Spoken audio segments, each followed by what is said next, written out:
Liberal Viewer present. So, I watched a lot of coverage of the multiple criminal convictions and sentencing of Vice President Dick Cheney's Chief of Staff, I. Louis Scooter Libby, and I've noticed something very different about the coverage on Fox News. People on Fox News seem unable to refer to Libby's lying to the FBI, perjuring himself to the grand jury, and generally obstructing justice as crimes, even when that's the obvious word that fits in their statements.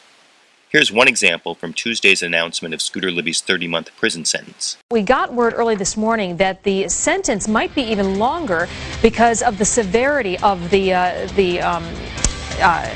investigation that he was charged with obstructing. The severity of the investigation? Isn't that phrase supposed to be the severity of the crime? But nowhere in any of the several Fox News stories I watched covering these crimes did Fox News ever refer to Libby's acts as crimes. Here's another example of someone else on Fox News substituting an inappropriate word for the word crime that aired a moment after the previous clip. With such a heavy burden here of 30 months, the president could step in. He could pardon him for this entire trial, but no talk of that yet from the White House. Pardon him for the entire trial? People need pardons for criminal convictions, not trials.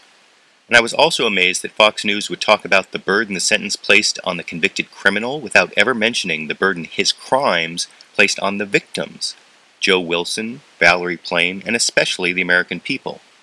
Which leads me to ask, why in this case has Fox News taken the soft-on-crime approach of worrying about the burden the crimes have placed on the convicted criminal?